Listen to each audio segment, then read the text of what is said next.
それではクロージングセッションを始めたいと。So let us begin the closing session.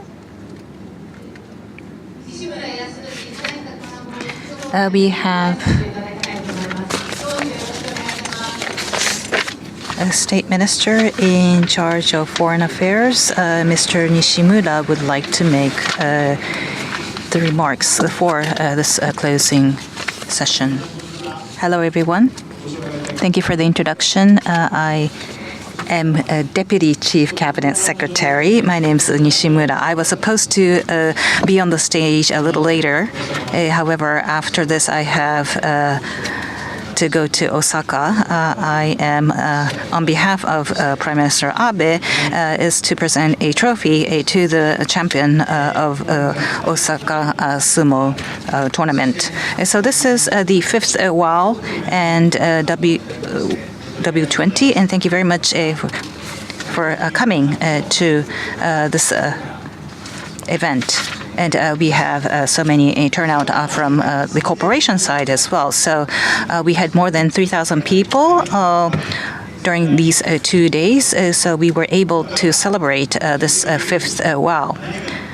So WOW discussed about issues, internal and external, around women, and also W20 has a goal of economic empowerment of women, and this two conference were held jointly.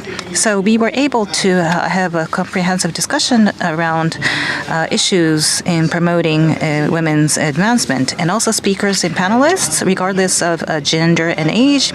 We had a good balance. We also had youth representatives. We had Ms. Malala, Nobel Peace Prize laureate, and we also had other distinguished speakers. We were able to listen to their valuable opinions and recommendations. And so for W20, we will have a Troika statement. So I'd like to briefly summarize the discussion that we had at WOW. So first of all, technical innovation and HR talent. We discussed about measures to not to leave anyone behind. And we also discussed about the diversity, to have women in business management and rural revitalization, and also measures so that leaders of women can demonstrate their rights. And also media and content also need to nurture diversity. And we also talked about assisting work and life balance, and also a passionate discussion was held to prevent harassment. And also in conflict prevention, peace building, and peace negotiation, we discussed about the importance of women's role.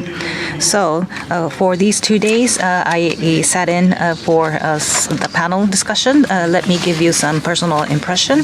First of all, from the first day, we heard from Malala-san. We started off from Malala-san's keynote, and we had from very early in the morning a long queue, and this was a very successful conference. But some people were not able to enter this banquet hall and were not able to take their seats. So I would like to take this opportunity to apologize.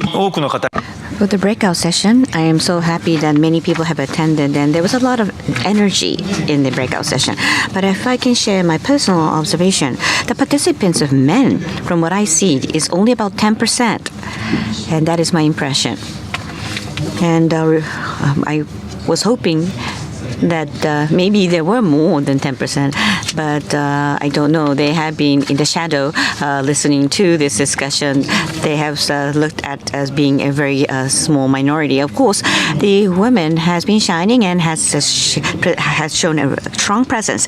But again, in the discussion, I think it's both ends, that men and women both need to participate. And for the women to be empowered, I think it is important that men would support, and especially in terms of large establishing companies, they need to change their mindset. And for that very means, Central Ronkendande, Federation Economic Organization, and all large enterprises need to join on this journey together in order to come up with new scheme, in order to change the mindset, the conventional mindset. And also from the overseas participant, probably about 20% plus minus are overseas participants.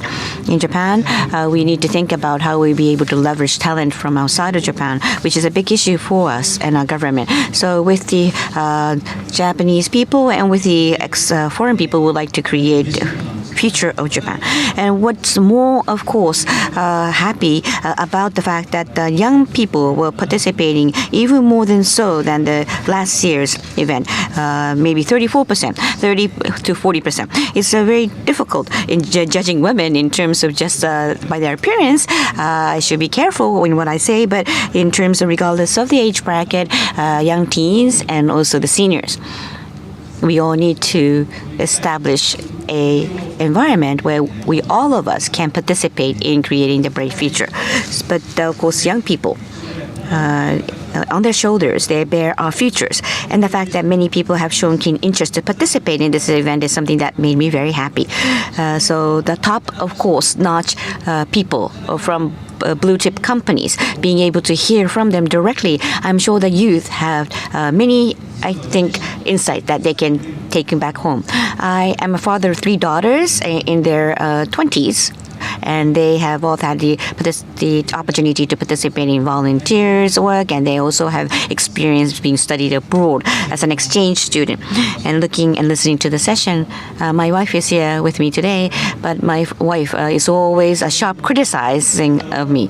If I wash dishes, if I create a lunchbox to my children, you talk as though if you have been doing 100 times.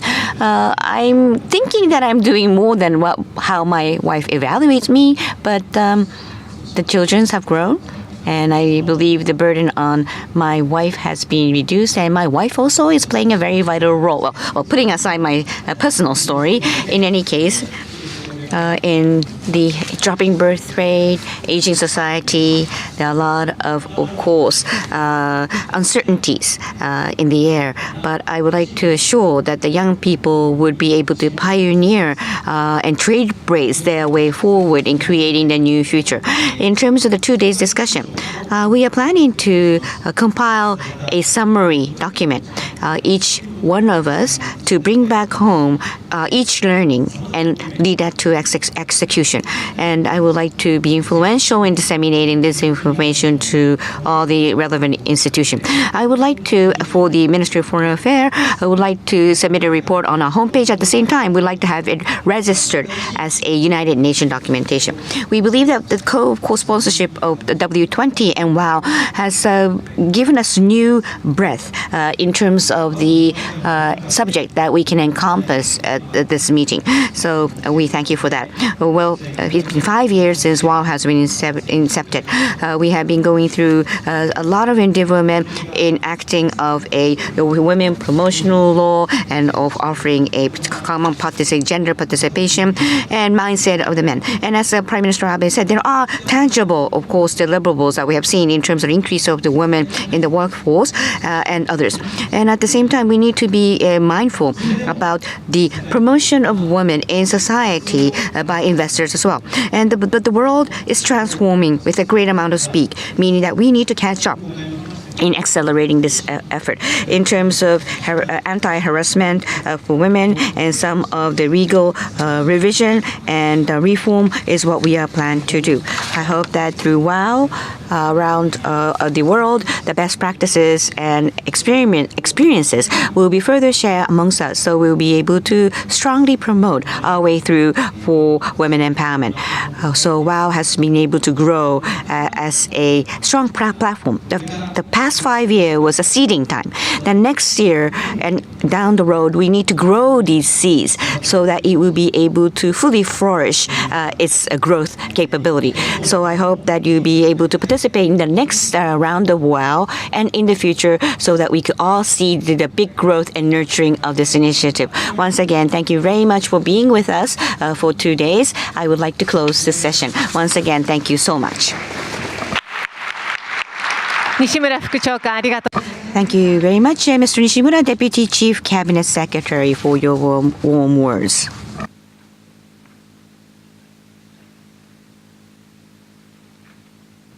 ありがとうございました。 Thank you very much. では引き続きこちら外相パネルディ Now we would like to move on to the next session. It's a panel by foreign ministers. So each of the foreign ministers will be coming up onto the stage. Ministers to the stage. オーストリアから From Austria, we'd like to invite Ms. Karin Krasnar, Federal Minister of Europe Integration Foreign Affairs. And also, we would like to invite from Croatia, Ms. Marina Pejic-Bric, and also from Dominica Republic, we would like to invite on the stage with Ms. Maria Dolores Guerrera and also Ms. Frances Barron from Dominica. And also the moderator will be Mr. Otaka, Deputy Director General from the Ministry of Foreign Affairs. Good afternoon, ladies. It's a privilege for us to be able to organize a panel discussion with 4 distinguished members of the international community, together with our State Minister Abe. And this is one of the features of this WAW meeting this year. We are working, we're working with W20, but we have so many foreign ministers participating as well. And if you look around the world, there are at least 30 foreign ministers who are actually working in the world of diplomacy today. And this is an encouraging sign. And this is quite an important opportunity for me to be able to address to 4 distinguished members of the international community on some key subjects. I think through the discussions yesterday and today, we've been able to cover quite a range of issues. And I think gender equality, women's empowerment, they involve company structures, workplace and education, the impact of technology, how media can actually work better, or women entrepreneurs, and so forth. There's so many things to be done, but I think many of the speakers also mentioned in the panel discussions that each country has its own culture, each country is unique in the challenges that they face. So taking this opportunity, I would like to pose a difficult, tough question for the 5 speakers that I have today. I would like you to just focus on one issue or one challenge that you're working on as the highest priority for the empowerment of women in your country. I know that there are many things to be done, but if I were to ask you one area, key area, what would that be? That's my first question. I have another question which relates to the international aspect of women's empowerment, which is women, peace, and security. You know about WPS, and a lot of the international efforts have been recognized since the year 2000, when the Security Council actually adopted Resolution 1325, which has now become a kind of a Bible for us all. And next year, we will be celebrating the 20th anniversary of this important resolution as well. On this basis, Japan has been working on its own action plan for women, peace, and security as well. As a matter of fact, just a couple of days ago, we revised our action plan, and it's now on our website. I'm afraid it's only in Japanese so far, but the English version will be out soon. And we are very serious about WPS as well. And a lot of people are starting to recognize that women can have a positive impact on peacemaking and mediation as well. And many people assume that if women can be more involved in the world of peacemaking, maybe we can have a better world, more sustainable peace around the world. But on the ground, still, it's male-dominated, frankly speaking. And not many women, maybe 2, 3, 4%. Only 2, 3, 4% of the people who are in the peacemaking process are women. That's the reality. But the thing is, we have 34 ministers who are at the very top of the echelon of diplomats and peacemakers in each country. And this is a great positive development for us. And my second question would be, how would the female foreign ministers will be able to contribute to a better world, for better peace and security and everlasting peace of the world as well? So these are the 2 questions that I will pose to each one of you. And I will invite the speakers to make their statements one by one. First, can I ask Abe-san, please? ありがとうございます。 Thank you so much. Women's empowerment. Of course, diversity. This is an important element for sustainable world. So this basic plan for gender equality, and also we enacted a law for women's advancement. And important is not only to come up with a plan, but we need to oblige companies to disclose information. By doing so, society as a whole will lead to women's empowerment. This will drive women's advancement empowerment. And the second question, foreign ministers, female foreign ministers, women have a flexible perspective, and trying to find a point of agreement. Women can be tenacious, and the negotiation involved by a female ministers are said to take long, but it actually indeed reaches results. So having women involved, I'm sure that the peace negotiation will materialize. This is something that I expected. That's all. Abe. Now I would like to invite Foreign Minister Baron, please. Thank you, Mr. Moderator. I think that one of the most important areas that we can look at is how do we get more women involved in higher positions, particularly at the political level. I think we've discussed over the last 2 days many different areas affecting women's ability to shine in different fora. But I think we need to have more women involved in the decision-making process, in having an input in the laws that are passed, so that there can be a greater parity with there being a greater sense of equality amongst our men and women. And I think a large part of that is how we deal with the issue of education of our children. And I speak of education not just from the point of view of education within the school system, but education from the moment of birth. Because we have in our society a culture of distinguishing between female and male children. We dress our babies, the females, in pink and our boys in blue, and we give our children dolls,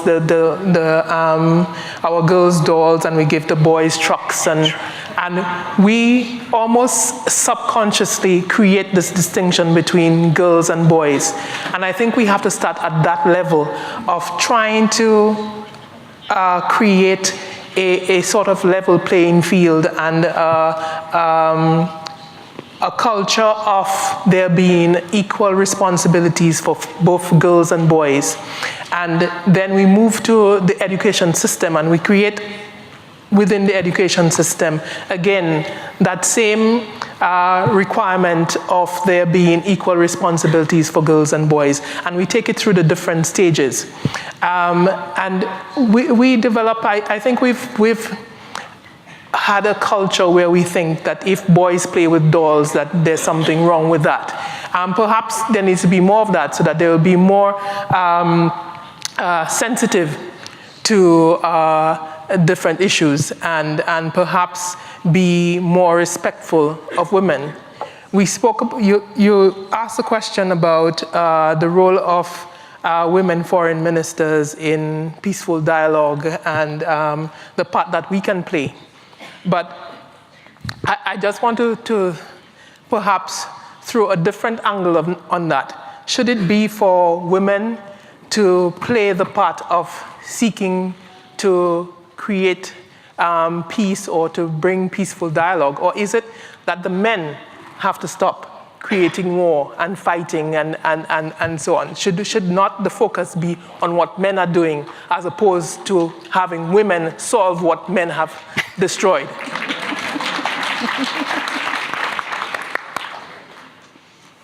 Thank you. Yes. Thank you, Foreign Minister.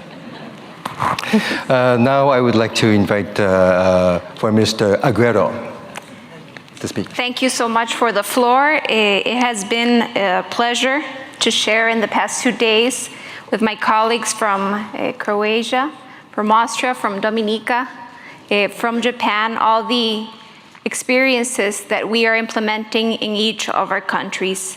I have traveled more than 12,000 miles from Tegucigalpa to Tokyo, so it's really a challenge to say one priority when we have set the women's agenda as a priority in Honduras. So now I would like to deliver a message, especially to Latin American women. So as a proud Honduran, I will switch to Spanish. Yo creo que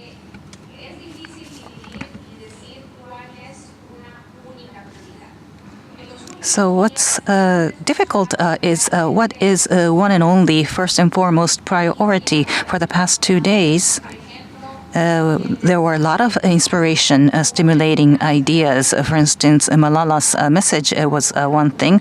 Of course, there was one tragedy, but she changed to one opportunity. And corporations are involved in various initiatives about the equality, and also the government is involved in various public policies for gender equality, and also trying to include women in the society. And I'd like to give you an example at Honduras. So first of all, in Honduras, there are 3 vice ministers, out of which 2 are women, and there are other female in the top echelon of the government involved in human rights and also about the state development, about insurance, hygiene, tax, and strategy. So, for instance, when it comes to legislation, the capability of women are being demonstrated. And we are trying to seek even further gender equality. For the past 16 years, the participation of women increased from 7 to 24%. So, as one of the agenda of Honduras is immigration. So, for the issue of immigrants, there may be a group of female immigrants, and of course, we have more to do. For instance, women's participation. Maybe one way is to give quotas, but that will not solve everything. So the individual rights also become very important, the human rights. What we have to accept is the violence against women, the DV against women. And within our ministry, there is a unit or a team which does the study of violence against women. And there's another department which monitors the situation. So I believe a commitment at the leadership level and the top level is very important.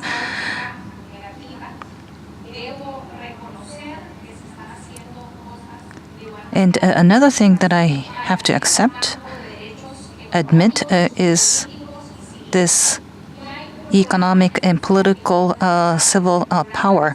This has to be open to women. Women have to have access to these rights. And there are 16 organizations belonging to this initiative. There are 5 pillars. One is economic independence and improving health and preventing women's violence and young female pregnancy, prevent them from becoming pregnancy, and also empowerment of women. And we already have 3 centers, and also 4 is underway. So we would like to open and expand various opportunities so that women will be able to develop their capabilities so that we can construct an equal society and further develop the nation as a whole. Thank you. So this is the government priority. Now I would like to invite Foreign Minister Pejčinović Burići to give her. Sure. Thank you very much, and thank you for this opportunity to actually close the panel after the closing with the major messages. You know, we all know that there are many areas, no matter what country we come from, to work on. For my country, of course, as for many others, there will be several priorities to work on gender issues, be it gender-sensitive education, labor market opportunities, eliminating gender-based violence against, and especially the violence against women. But for these 2 minutes, I would like to spare my time for something I believe is working for all of us, no matter where we come from, which is very horizontal, which is combating stereotypes. I think no matter how developed our countries are, we're still different levels, but we need to harness this very important thing. And my government has one particular very specific program for combating these stereotypes in education through one experimental program called School for Life. And it's targeting equality of use of names of professions or in textbooks. There are a number of textbooks now for teachers to use in school where the authors tried to have equally used nouns for professions for women and men. It seems probably something very, very specific, but I think unconsciously it does work for really combating these stereotypes. What can men and women do? What do they play differently? What they do? So I think for longer term development and for longer term combating these stereotypes, this is very important. So when you asked what would be the priorities, this is my personal choice of the priorities that we have. I think combating stereotypes is really a very important thing. And if we succeed in believing young girls and boys, and I think the film we saw yesterday really goes that way. Both men and women, boys and girls, should believe that there are no division between the professions that men and women can do. We can do all. And I think by educating in school equally boys and girls, we can achieve this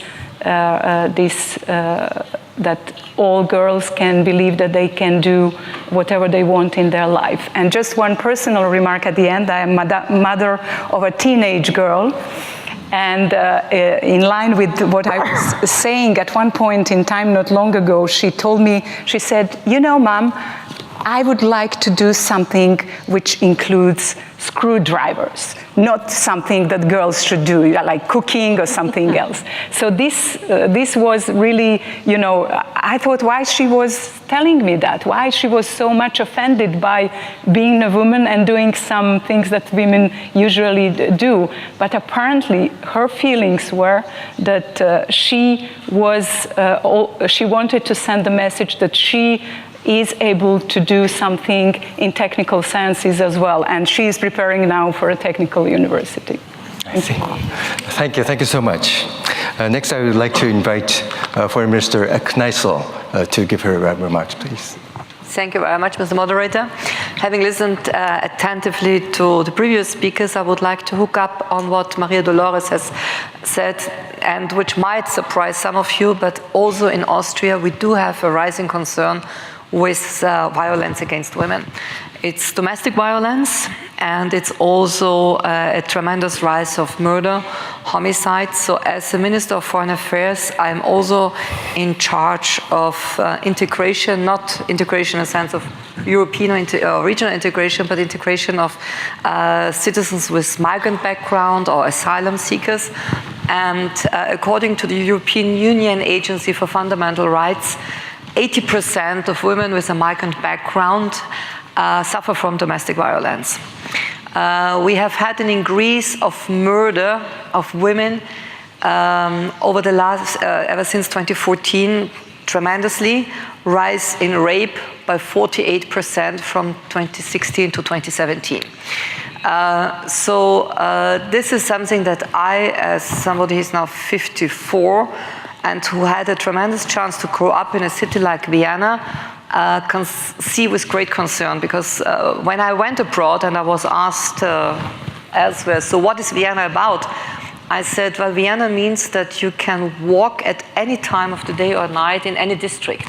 And this is something that you cannot believe when you are living in other big capitals, but that's what we were able to do, and that meant freedom of movement, freedom of development, independence. You take public transport at any time of the day or of the night, and you can do, let's say, a part-time job in a restaurant and go to university and take the bus in the middle of the night. This is not anymore possible. It's either that out of your personal censorship, you don't do it, or because you're warned against, or because you've just seen too much happen. And so violence against women is back. It's back in a sense that I would have never expected that it could happen.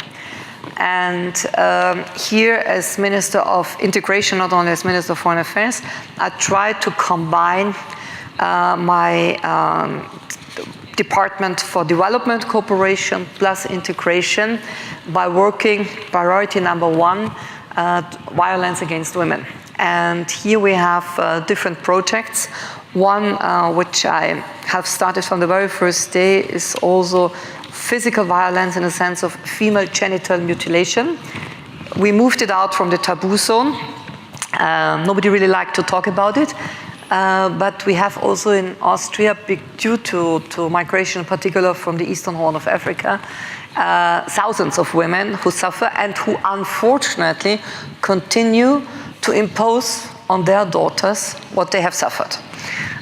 So this is a topic that we try to mobilize both in development cooperation, where we are active in sub-Saharan Africa, but in particular Eastern Horn of Africa, and in the migration work. And another topic when it comes to integration and migration, women as engines of integration, because they are the ones who can teach both their sons, hopefully, and their daughters that, yes, a woman working as a policeman in Austria, for instance, is somebody who can give orders and you have to obey. And for many newcomers who arrived in particular in the last 5-6 years in Austria, and Austria was the second country per capita that has received hundreds of thousands of asylum seekers, migrants, and also political refugees, but mostly migrants. And here we are doing the utmost to explain, teach that women in public service can give orders, which is not always easy to convey. Women as policemen, women as judges, women as teachers. And so this now affects much more my work as Minister of Integration than as Minister of Foreign Affairs. Because as Minister of Foreign Affairs, I do not have the slightest problem in dealing with our counterparts of whichever background they are, because this has changed effectively. I mean, you're simply considered equal. I've never had here any kind of stumbling block. But when it comes to integration, yes, we do have here a problem, and it's called violence against women. Thank you. Thank you so much. After realized that it's not easy to just focus on one priority. I think the conclusion is a comprehensive matter to be addressed. And I think all the statements demonstrated that one end of the effort is not enough. Everything has to be done at the same time. I think focusing on the stereotype, I think that's very, very important, meaning that we will have to work on the mindset of the people starting from the younger age. So education is really, education does matter. And I think through our discussion yesterday and today, we focused on media, how the media can actually work with the people, which will have some impact on the mindset of the people, and education, as I mentioned earlier as well, and how STEM should also involve more women and so forth.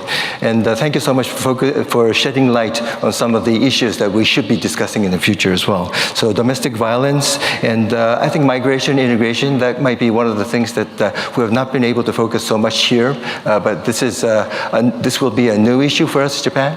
As you may know, starting this year, we will be inviting more foreign workers to Japan on a very dramatic scale. And this will be one of the issues. People will have to adapt, but I think gender will also be part of that challenge as well. I think more or less you focused on the domestic side of your challenges, but earlier I mentioned how foreign ministers can change the world. If you'd like to add a little more on this, I would like to invite the speakers. As you know, they had a Women Foreign Ministers meeting in Canada a few months ago, and 30 foreign ministers were there, and I think that's a significant progress. And I think, I imagine that when you have colleagues who are also women, you should be able to work together. But I think women have something that men do not have, and I think they can be more creative. We tend to, I think somebody mentioned in some other panel discussions that when the executives are all men, they boil down to certain conclusion and then freeze at a certain moment. When there's an executives who are women, they can change the mindset and look at things from a different angle. Maybe this is the kind of thing that could be very useful in the world of diplomacy as well.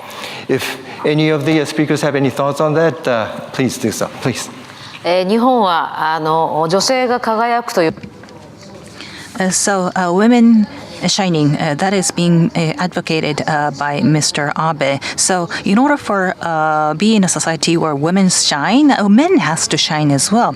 And a female minister was mentioned, and Kono-san is a male foreign minister for Japan, and he himself is extremely supportive of women.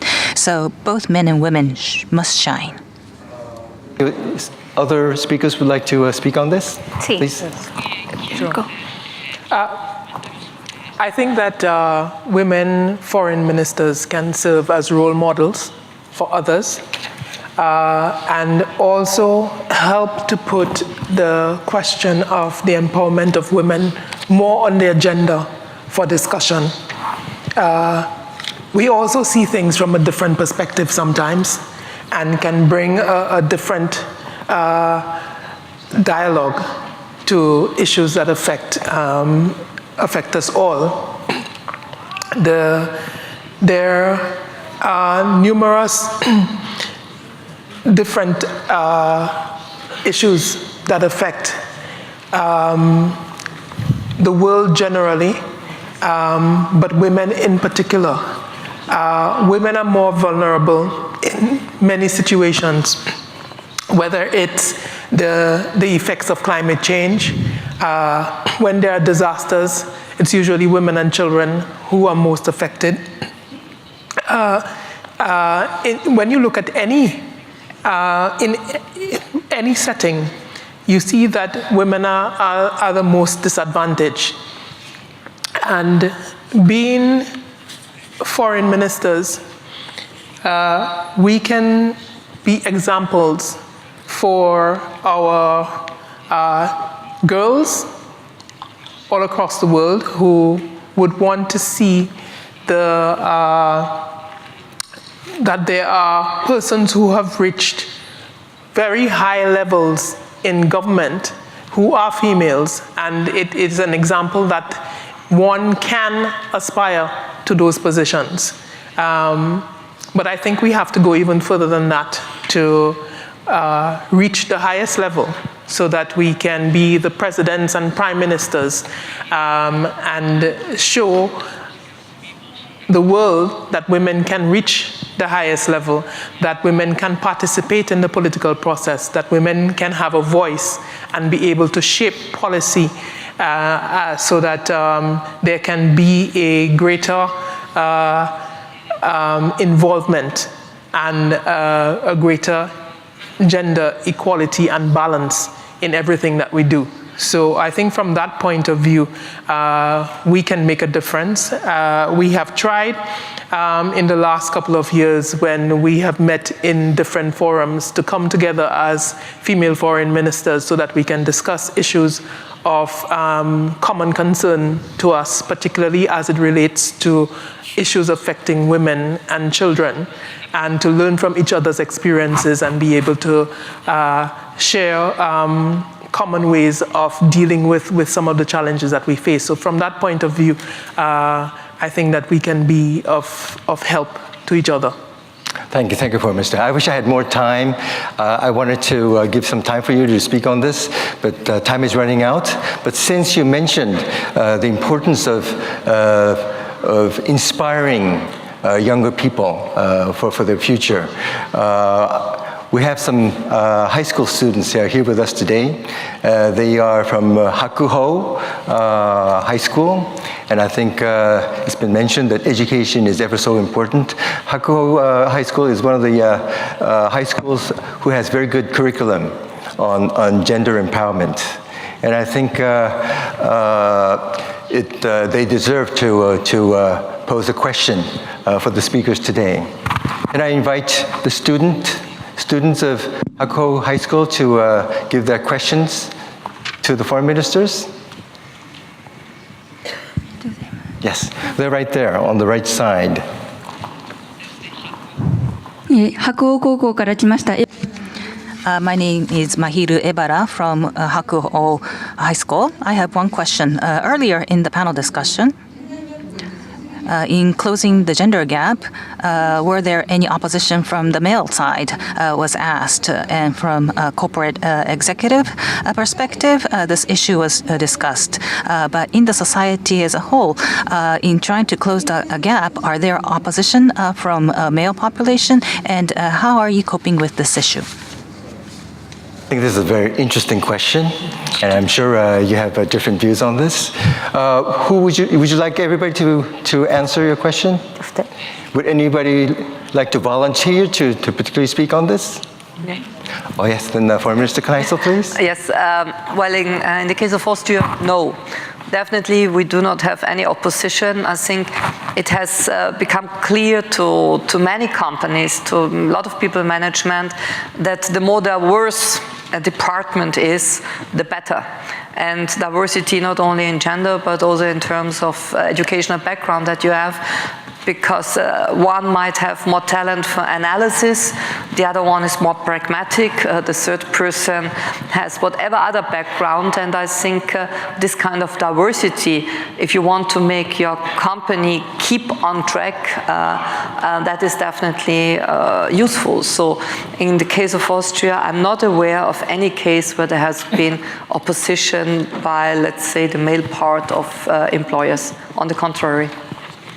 Thank you. Can I invite Foreign Minister Aguero, please, on this, to speak on this? Muchas gracias por su pregunta. De igual manera, considero que este conjunto, This gender gap, both men and women will have to work together in order to achieve our goal.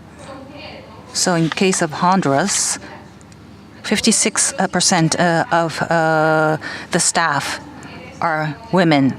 So I would like to send the following message. I'm sure there are female audience, many of you here in the audience. So particularly, I'd like to deliver the following message to all of you.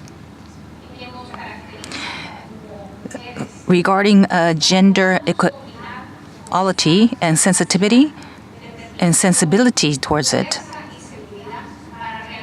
In order to heighten the sensibility, women will have to be stubborn and tenacious and have willingness to change the male-dominant society.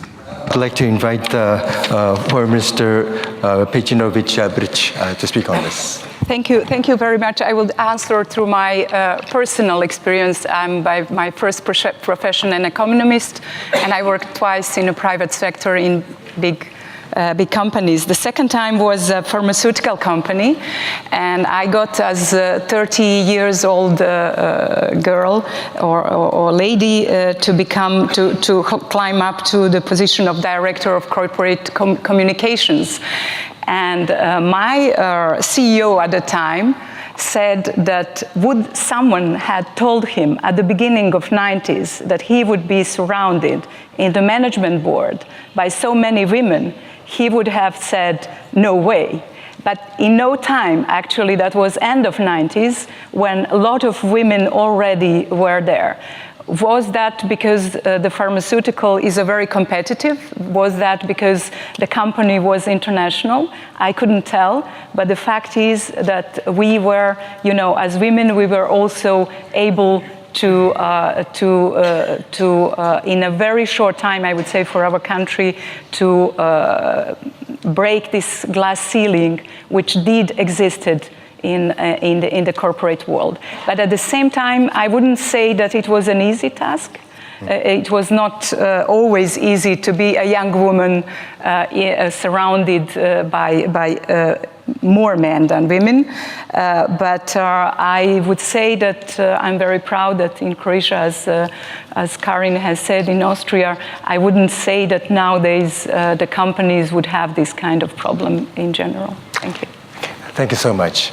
I think in essence, I think it's the fact that it's an uphill battle, and men also need to be aware of that as well, I suppose. But anyway, thank you so much. I'm afraid time has run out, and I'm sure there are many more questions that you would like to ask, and I know there are so many things you wish to say as well, but I'm sorry time has run out. But I would like to ask the audience to give a big round of applause to the speakers today. Thank you so much. So I would like to close this session. Thank you. Thank you so much. Thank you. Thank you so much. ありがとうございました。 Thank you so much.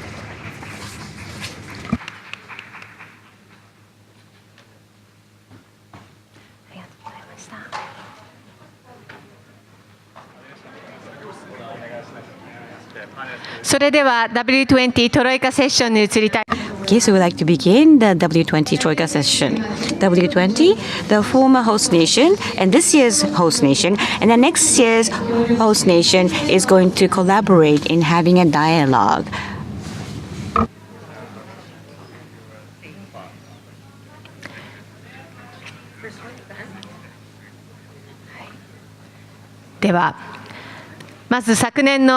So first of all, from Argentina, Ms. Susana Balbo, 2018 W20 chairperson. In 2019, Japan, the host nation, Ms. Yoriko Meguro, W20 co-chair for the steering committee of Japan. And one more from Japan, Ms. Haruno Yoshida, W20 co-chair of the steering committee of Japan. And next year in 2020, G20 host country from Saudi Arabia, Ms. Salma Al-Rasid, W20 Saudi Arabia. So, please, I would like to seek for your comment from Ms. Sana Balbo, if you'd be kind enough to start, please. Thank you very much for the introduction. I'm here representing Argentina, the last W20 when my country was hosting the G20 meeting. Now I will switch to Spanish, my tongue language. And I will leave the message for Latin American women and all women Spanish speakers. Muchísimas gracias a las organizadoras de W20 de Japón por una excelente jornada y muy buenos temas que hemos tocado. El año pasado tuve el honor de presidir el W20 cuando... Last year, in W20, I was the host nation, and G20 was also being hosted. President Mauricio Macron had mentioned in the agenda the gender theme is one of the important themes that has been handled. So to everything, all the agenda were relevant to gender, so gender equality. Because in terms of the equality is most needed. So of course, there is an equal participation that means admitted in the society. So therefore, W20 specific, of course, statement to the G20 leaders. We have been able to submit them. It is in order to reduce some of the gender disparity on all of the planet Earth. At the same time, W20, the resolution that has been made is not only the members of G20, but to all the country around the world. We need to have it disseminated, especially in the world. 20 developed countries, not only G20, but those countries that has not have participated in G20 for the sake of the women in the developing countries as well. So in terms of digital inclusion and financial inclusion and inclusion for the elderly, especially for the regional, suburban, rural women, we also have focused. So shedding light on these issues, and also 50% of the food are being consumed. And the normal, of course, equal pay. Some women are not subject to equal pay. So to that, W20, exceeding G20 is the area that we will need to encompass. G20, women participate in G20. There is 270 million people. But not that alone. For the equality of both gender, we would need to achieve this goal. By doing so, equality and also sustainable society also needs to be established. All the people around the world, for the sustainability, is set as a goal. In order to achieve this goal, women need to participate in this effort. As the civil society, women's right needs to be endured. And for us, here, all the economy, all the countries, the women participation is an absolute vital requirement. I hope this message will be disseminated because equality is so important. Thank you very much. Followingly, Ms. Yoriko Meguro, the co-chair of the Japan Steering Committee. Hello. Now we are coming to the end of the session. And women empowerment, especially in terms of economical empowerment and gender equality. Under this title and theme, whether the economic activities should be limited in looking at gender equality and empowerment. But no, having said that, WAW and W20 in this meeting, many people had advocated that this is indeed a women's life. It is empowerment and also gender equality needed in the wholesomeness of the women's life. And why women needs economical capability more than ever than before, and why is that an open issue today, is that economic capabilities, meaning that it's a basic foundation to lead and live our lives. So women, on the base of living and leading our life, because we have been deprived of this foundation, women will not be able to make their own decision or prepare for that. The women's own, of course, the right to decide for their own what would like to do is being deprived also. So women, in order to fulfill their livelihood, they will be able to have the choice to make the decision. And men also will need to have that choice in making what is best for them. So that is the women empowerment within the society and gender equality in the society. So based on these understanding, we have been tackling with this theme. And also yesterday, as Prime Minister Abe, we have handed our communique, and that is the basis of the communique that we have submitted to the Prime Minister. So that's number one. And the other is similarly, from the similar perspective,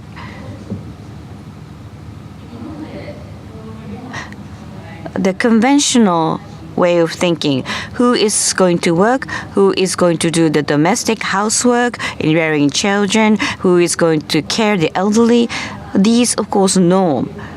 If it stay as it is, women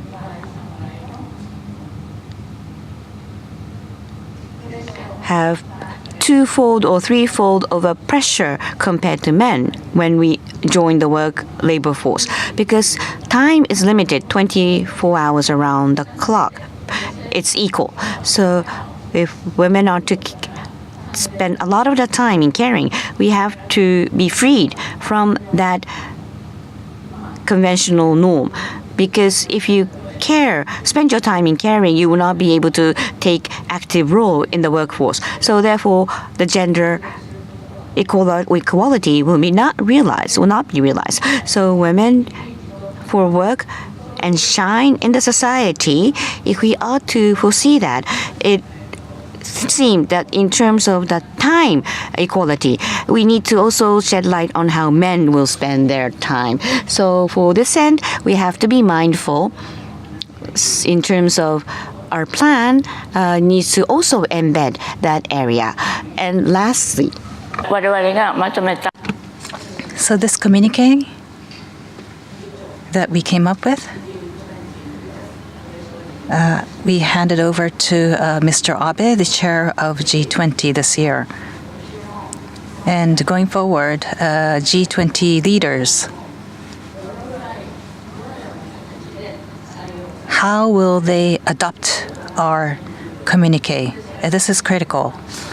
So, more than before, we will have to do lobbying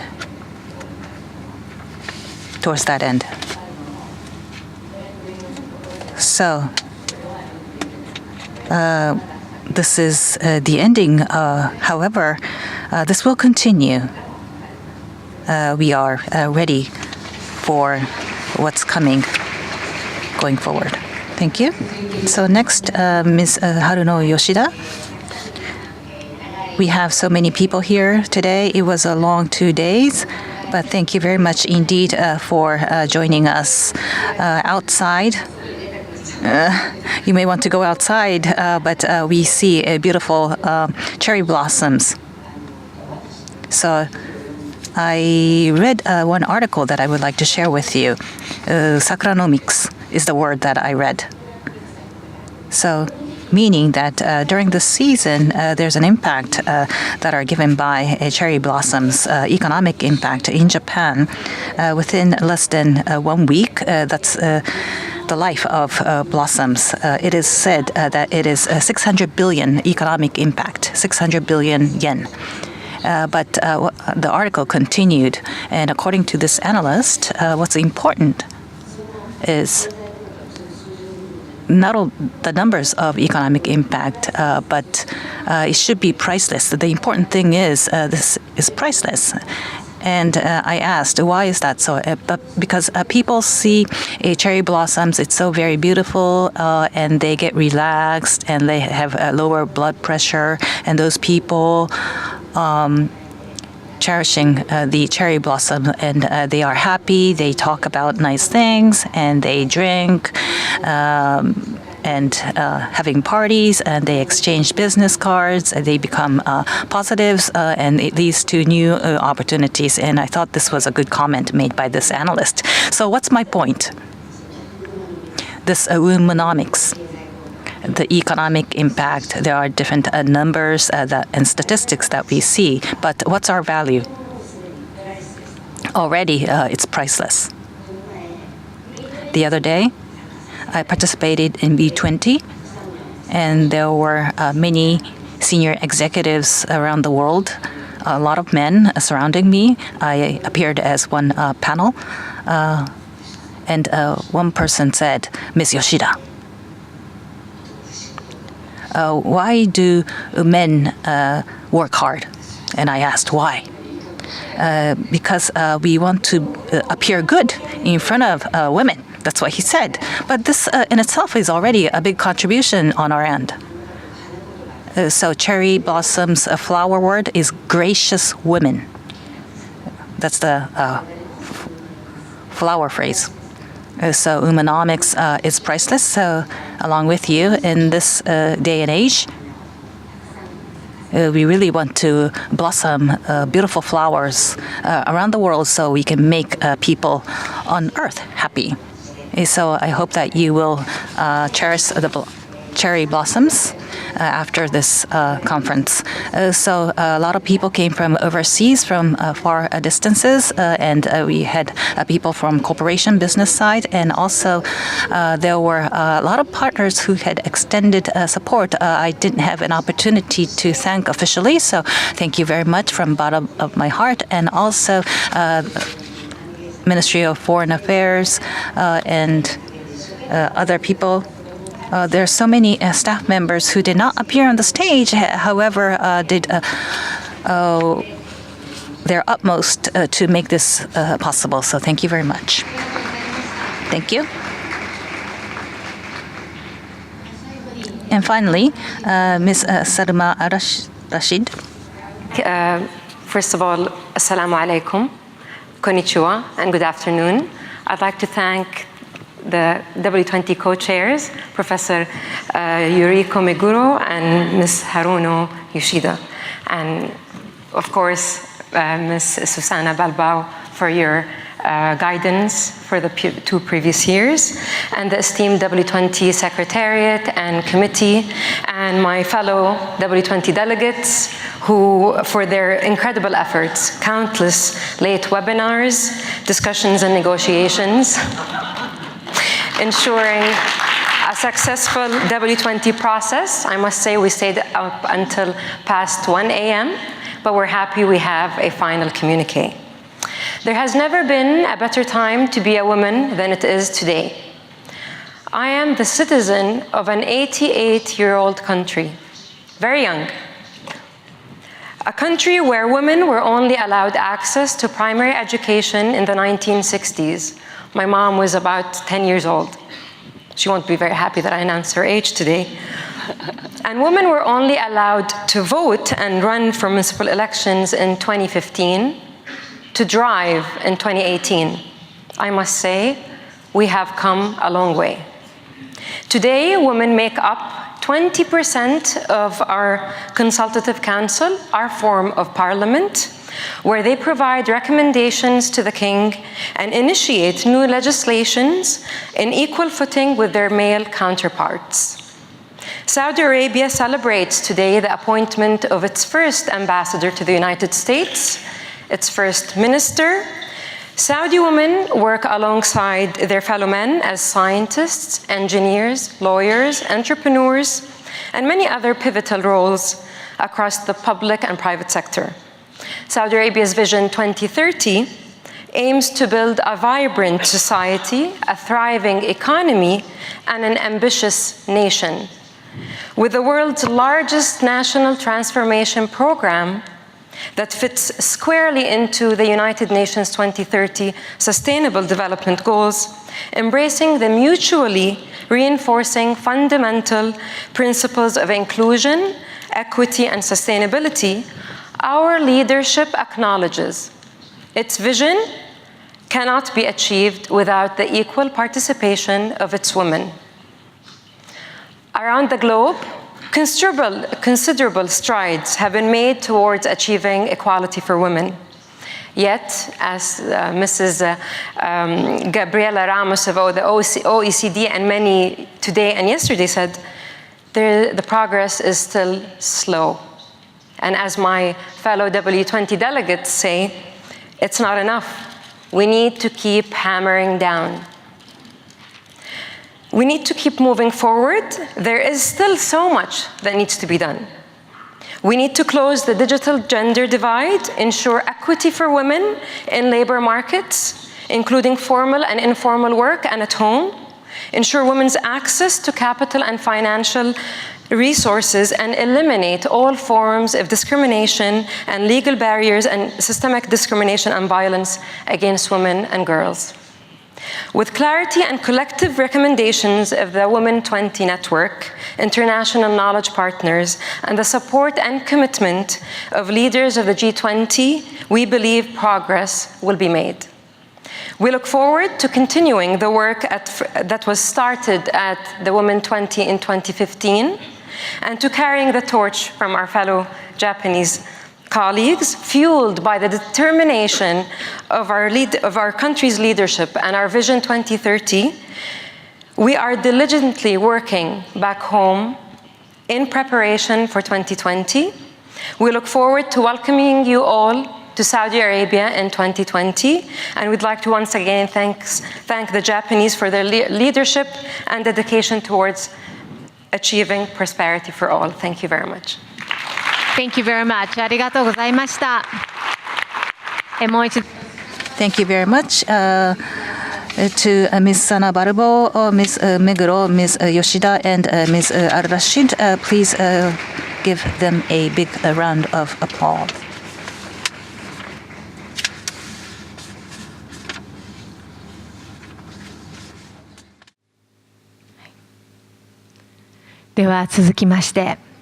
Next, let's continue. We have First Lady, Ms. Akie Abe. We will have a closing remarks. Ms. Abe, please.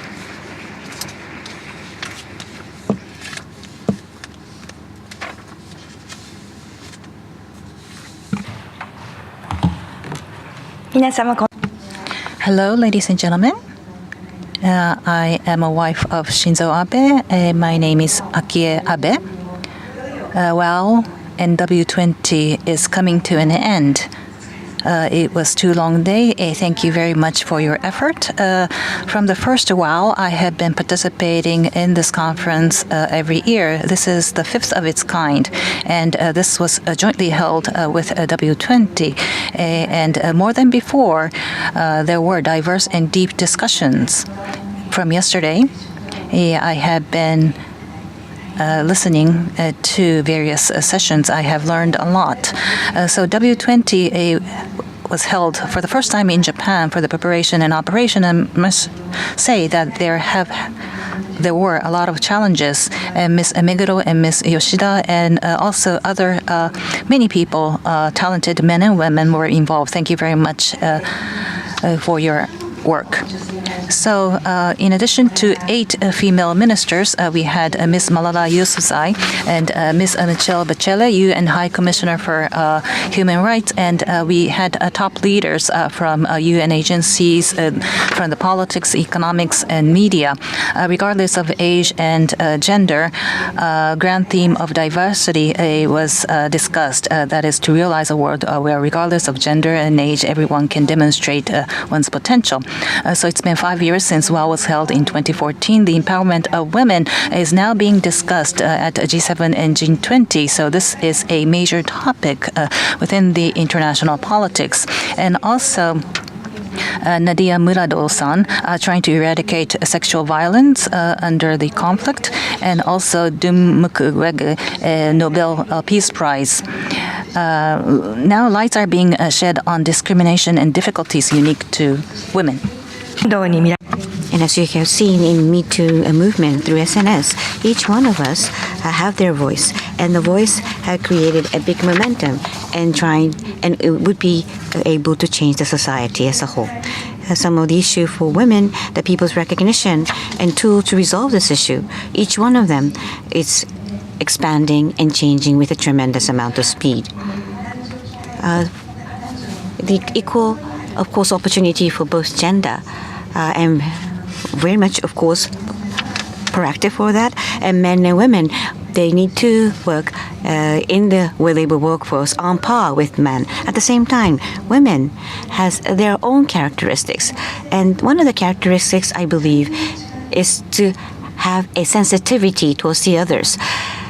Information has been very much, we have been saturated with this information, and we are always thinking, and our brain sometimes is filled with the saturation of various information. But I think that with the advancement of AI, the feeling that we have, the sensuality, the sensitivities, is going to be even more important than so. And this is my personal belief. At the same time, in the time and the era of women, in terms of the sexual gender difference of being a woman, I personally believe that in men and in both women, there are masculinity and femininity both. And in terms of the awakening of the femininity in men is also something that is important. So when femininity, it's not a horizontal connection, but it's a power to connect not vertically but horizontally, and also the flexibility and the love and the affectionate feeling, I think will be the basis of creating a prosper and also happy and peaceful lives for all. And deviating from the main topic, the other day I participated in the Swiss doubles meeting, and in those I had a chance to participate in the event. It simulates the being at a conflict region, and I have felt how the people would be with fear with this violence. And when we had entered the simulation, I was in fears, and I was considering what we can do and how the women in these difficulties have felt.